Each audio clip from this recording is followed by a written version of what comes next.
So, the next lovely little reading. The next lovely little reading is on loving the self. This is always a good one we talk about, isn't it? Mm, Consciously and subconsciously, we're constantly trying to get people to love us. But in pushing for love and acceptance, we're often saying that we don't like ourselves very much. We hope for someone to make us okay and right. If you love yourself, not in an egotistical sense, but in the sense that you're just silently satisfied with who you are, you know that you aren't perfect and you work on it bit by bit, and that is good. Once you feel comfortable with yourself, people find it easier to accept you. When you feel insecure about yourself, other people pick up on it and they react. Your insecurity rattles their insecurity fears. When you're strong, they feel safer. So yes, what did I get from this? Yeah, so that last paragraph really resonates with me. When you feel insecure about yourself, other people pick up on it and they react.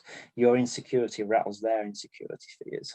So it's almost like resonance, isn't it? I think yeah, if you're resonating love, then people tend to resonate love back. I think if you resonate insecurity, then yeah, people tend to resonate insecurity back at you. It's almost that vibrational match thing that we talked about, isn't it? yeah, yeah, And that sort of love and needing that love from somebody almost puts them and gives them the job of doing that. Whereas if you've got that already, it lets them relax and be themselves around you, yeah. much more It is, calm and minded. it's an interesting thing. Like, the more you do the work on yourself, you spend less and less time trying to get love from people. And because you're not driven by your own agenda, you can really see people and what they're doing more clearly. So, Yeah, if that's true. someone's trying to get love from you, you will spot that more quickly. You will say, "Oh, I can feel that person's neediness," and you will be repelled back from that. Instead of you being the needy one, you become the one that other people sometimes get needy on because you're quite self-sufficient. Your energy's nice to be around. People don't have a job to do. You're positive. You talk about lovely things. You don't complain. So you become much more sought after to be around. Yes, that's true. That Mm. my Reiki, one of my Reiki friends talks about moths attracted to a flame. I think Yeah. that's not saying that people that are needy are moths or anything, but it's that kind of Yeah. visualization that light attracts, moths and things. And when you're giving off a lot of light, it does Yeah. attract. It does attract people, insects. I Yeah. think. And then the next thing is to not be constantly giving your light away to other people. Like, it's like you do it, but then you're savvy about when to cut that off, because you can't be doing other people's work for them. You can assist through a conversation, through recommending a book, through having a laugh, having fun with them. But then when they start to turn to use your light and your energy, I think that's when you've got to say, okay, now Yeah. I need to set some boundaries of, I'm not going to be your source of love. I'm not going to be your source of energy. I've worked that out for myself. But now my key is to not overgive to those that are not doing it for themselves or don't know how to do it for themselves. Yeah. So that's been a really big lesson for me, is making sure I don't go down to zero. That once I kind of hit 60%, I go, okay, I'm starting to give out too much. Now I need to cut off and say, I'm not going to take any more clients, or I'm not going to listen to my friend complaining about that again, and I just say, look, you've complained about that a lot. It's time you do something about it, because I've actually reached my limit. And you Mhm. are much more firm with allowing people to take your energy. You get better at that. I think you're almost doing them a favor as well by letting them, because you're teaching them to sort of start Yeah. to look at themselves and start to work on themselves. So you're not Mm. abandoning them, but you are sort of saying you need Yeah. to take a look now and start to Yeah. think about what work you need to do in order to overcome the situation. Yes, and sometimes, I'll be honest, it's not well received. No, I can imagine That, sometimes. and that's all right, because if you don't have a I need you to like me belief, then that's all right. You don't take it on. But yeah, I find that that's been a really good lesson for me in my work and in my personal life is, okay, I'm rolling quite nicely. My life's really fun. I've got, I wake up without an alarm clock. I do the work I love. I really enjoy YouTubing. I enjoy this. I enjoy reading. I listen to my own podcasts. I'm constantly learning myself and listening to things. And if you weren't happy with the boundary I set, that's okay. I'm off over here now doing something else. What you think of me is none of my business. I've To seen, some degree. I've seen that quote before. What others think of you is none of your business, and I think Yeah. it's I quite used to get empowering. really affected by that, but these days, Mm, very little of what people think of me affects me that deeply, unless it's my mom or yeah, somebody that I've known for 30 years or something like that. Okay, then that might affect me a lot more because those are people that you love. So, but yeah, if it's somebody that's not in the close circle, then it really doesn't have to. You can just go, let that pass through, and let's continue on. What are we doing today? I'm going to cook. I'm going to shop. I'm going to watch Netflix, and I'm going to enjoy, because that's what I'm doing. I don't stay there watering the plant of that person doesn't like me for very long, but that took time over the years because I used to get very affected by that. yeah. I Yeah. like the idea of that watering the plants as well, because that's a kind of almost a silently powerful way of dealing with it. I think, Yeah. an internally powerful way of dealing with things, because Yeah. the weaker way is probably to like try and make them like you, and to complain, why don't you like me, and try and get them into a discussion about it. But actually, Yeah. like you say, letting that go, and just almost letting go is more powerful than trying to change things sometimes. Yeah. I see a lot of people getting affected, when I'm working with people. I see a lot of people getting affected by someone in a Facebook group or someone on their Instagram, and I think, look, these are people on the other side of the world that you're never going to really meet. Why are you giving away your peace of mind to some random person on some platform, or what someone said about you in a magazine, or what someone said about you here? Or it's like people are going to say whatever you don't have control of what people say about you. And No, really, at the end of the day, you got to look at, why is that affecting me so badly when I don't know these people? I don't know them. So, yeah, and obviously, if it's someone at work, your colleague said something to your boss, obviously that circle's tighter and it's in 3D. That's a little bit more challenging to deal with. But I see so many people getting so affected by other people online.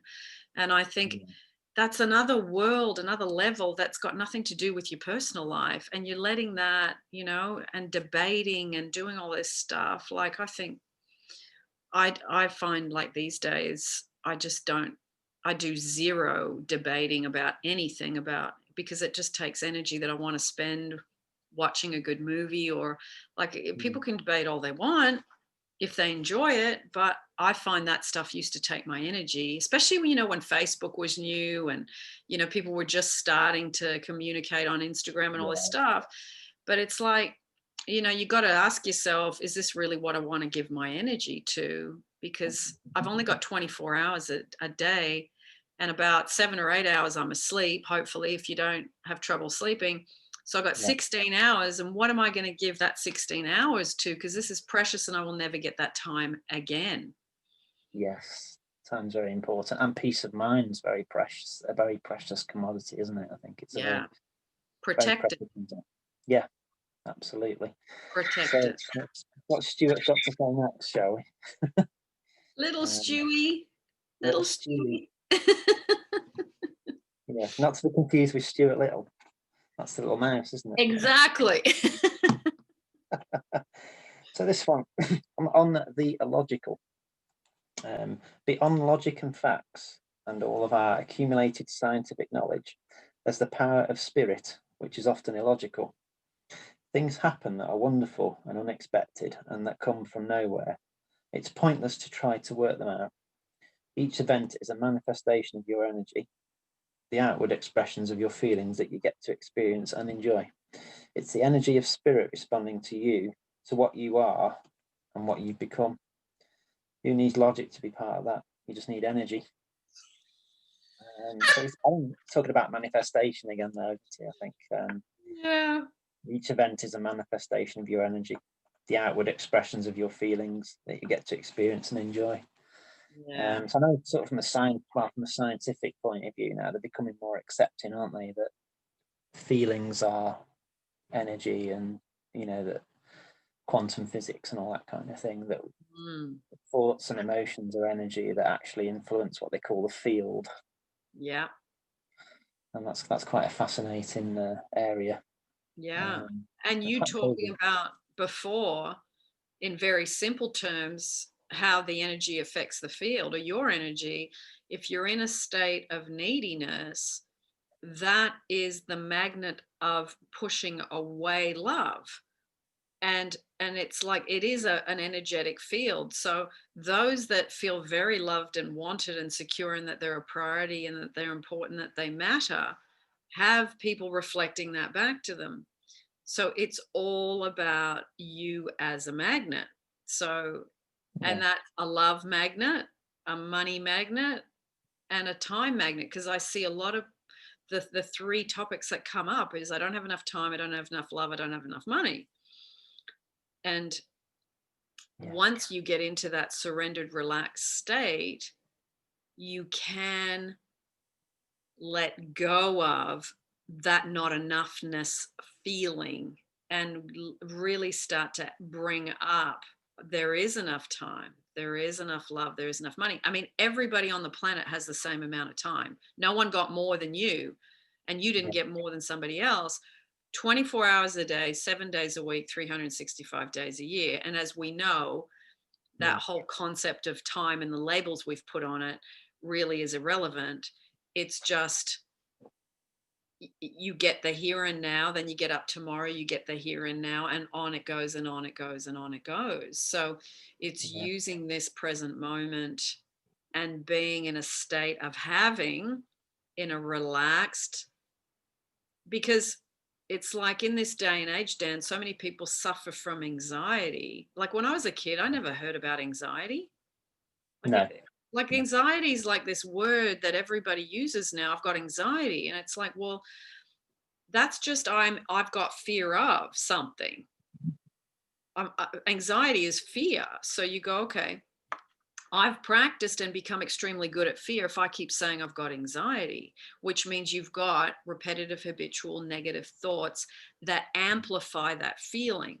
So you've got to, if you want relief, learn a whole new set of thoughts that create and generate a whole new set of emotions, and feeling of love rather than the feeling of fear.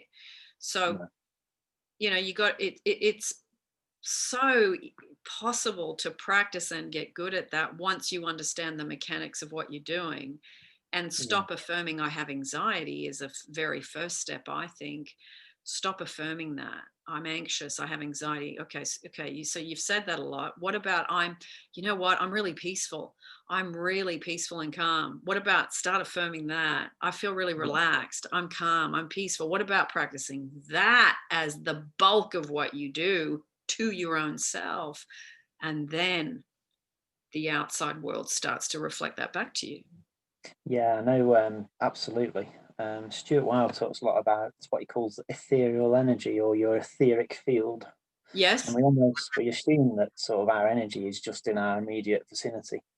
But he talks in another book about how it actually gets projected probably 20, 30 feet away from us.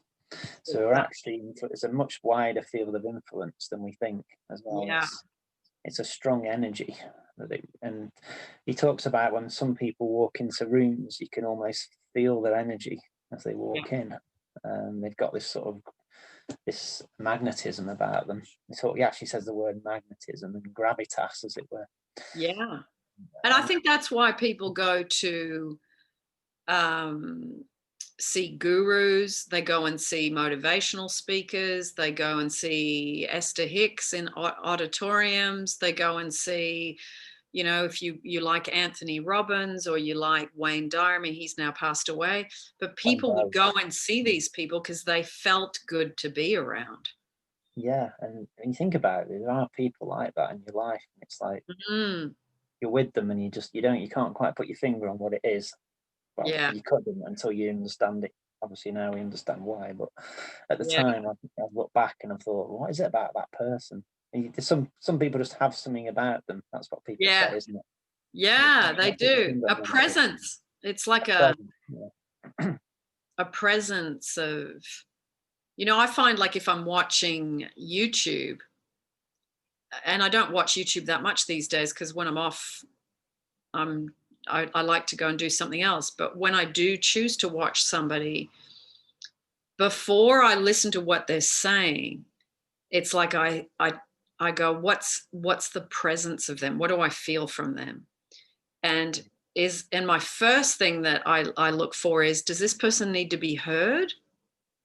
Or is this person actually really in a state of they're grounded and they're able to give information from I don't need reassurance and attention?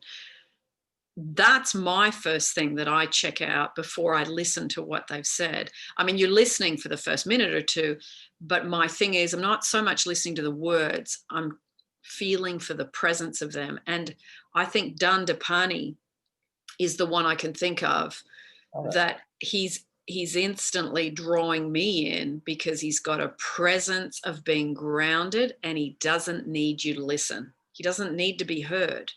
And I think that is one of the most important things to overcome within the self to be a really good teacher is you don't need reassurance from others. Yeah. You don't need it because that's not what's driving you is your ego, your need for attention, your need for, I didn't get that met in childhood, you know, and the people that have that, like Dandapani, like Michael Singer, like I even would say even Esther is got that beautiful quality. She comes from a gentle place of relaying information. Dandapani too, Michael Singer, Jack Canfield, who was on The Secret. They're the ones that come to mind, that they don't have this thing of I need you to listen to me. It's not about them anymore. They've transcended and come to a level of I'm not driven by that. I'm just here to share something, to give you something, and hopefully that will give you relief in whatever area you're struggling with. Those are the greatest teachers, I think, that draw me in personally. Yes, I think you're right about the ego, that they've reached that state where they don't need to be liked, or their ego doesn't need to be fed.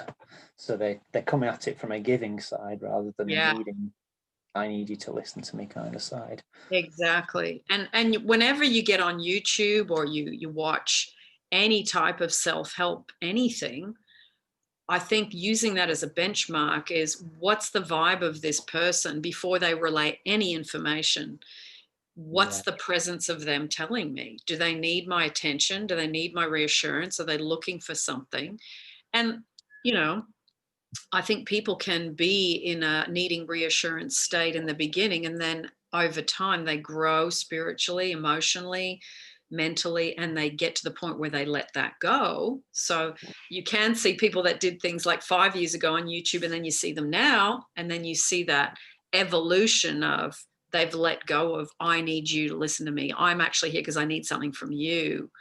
Yeah, and it's a beautiful thing to see that transition. It's lovely. It definitely is. I've just lost my train of thought. Yeah, I think going back to what you're saying about energy, I've started to do that subconsciously without even subconsciously without even realizing that. The last sort of couple of years, I've noticed I've started to, I'll just get a feeling about someone. Yeah, That's the best way I can describe it. and they can be talking, but I'm sort of hearing other stuff, not voices or anything like that, but I'm hearing their energy. I'm feeling their energy. And I think Yeah.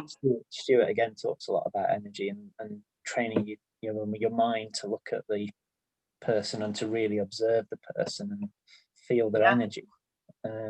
Because we're all giving off energy and exchanging energy when we interact with people, and learning to become sensitive to that is really, a good step Mm. forward, I think, sort of evolutionary wise, to do that and be able to do Yeah. that. I'm not saying I'm an expert by any means, but I've just noticed I've started to do it without even trying, really. I think Yeah. it's part of as you evolve into these things and think about these things more, it just Yeah. happens, I think.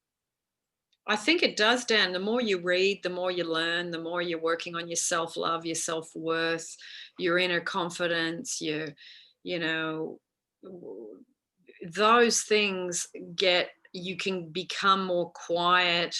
You're not you're not needing all that attention on social media. You're not needing to broadcast everything you're doing to the world. You might just say it to your friends privately or in a WhatsApp message or something, and you become less needy for approval.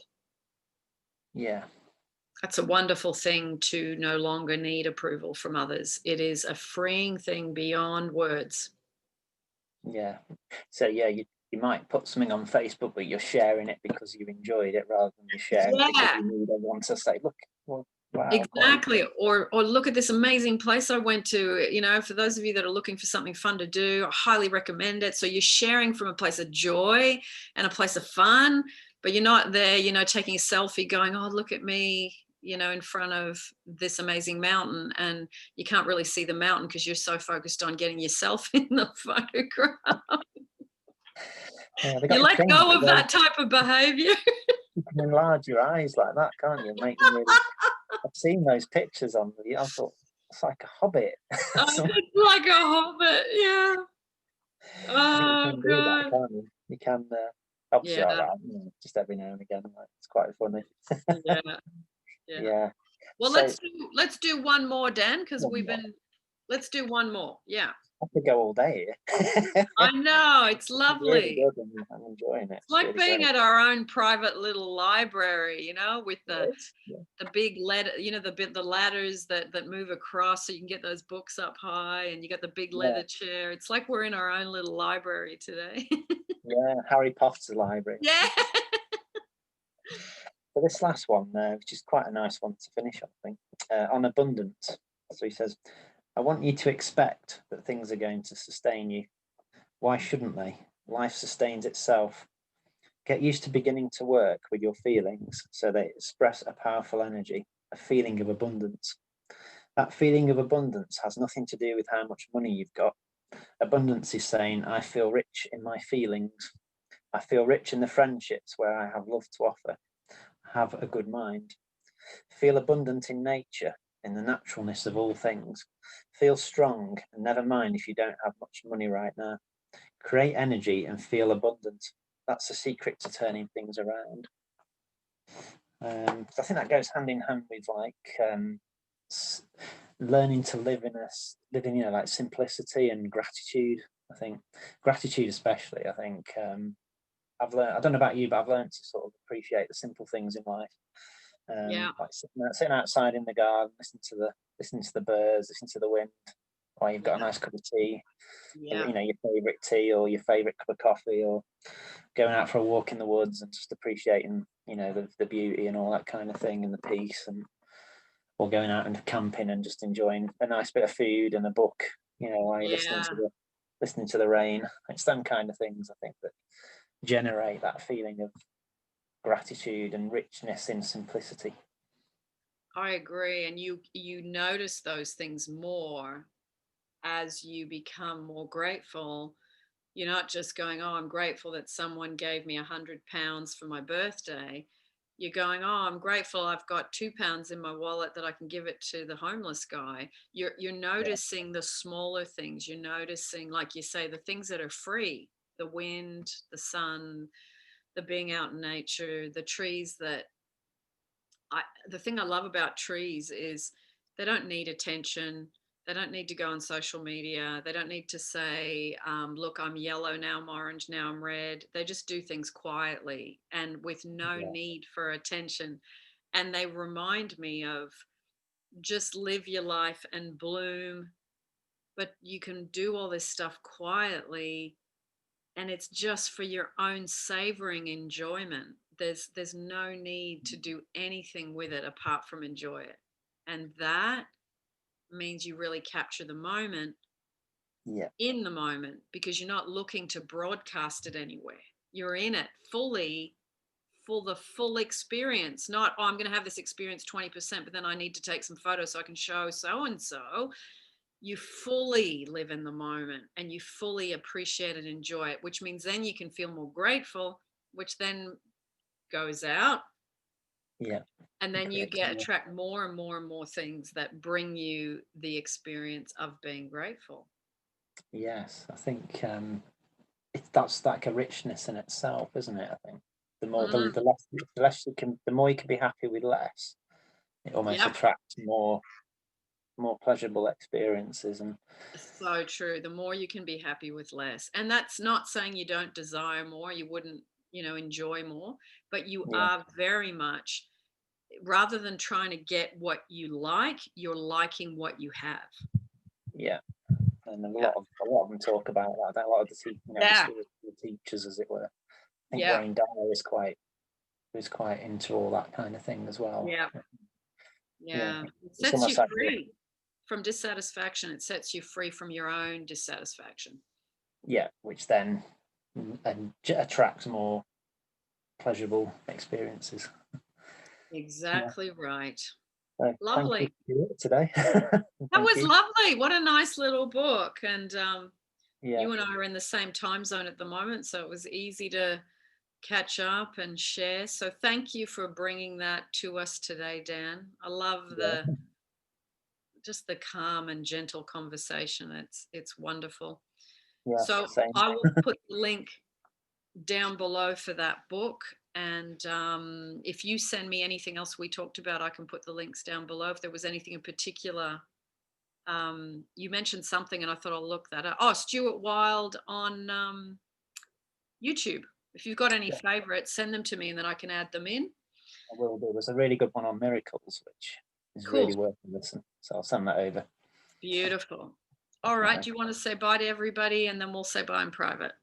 Yeah. So thanks everybody, and I hope you enjoyed the slightly different angle today on new material and all that. There's loads of good people out there, loads of good teachers, and a lot of them complement what we already talk about with Neville. So if Yeah. any, I'd recommend Stuart Wilde. He's very, very, very interesting, very Lovely. interesting guy. So Lovely. until And next time. yeah, till next time. And it's funny you mentioned a different angle because someone wrote in the thread of one of the YouTubes a while ago, and yes, you're my favorite angle. So thank you to the person for, they were obviously trying to say something else, but I thought I very much appreciated that it came out like that because it was funny and a bit weird. I love those random, little typos that make things even more amusing than, than they are. So thank you everyone for joining us. And I will see you as always in the next YouTube or an interview. Everything will be down below for you, for those of you that want to explore a bit more Stuart Wilde. Bye everyone. Bye.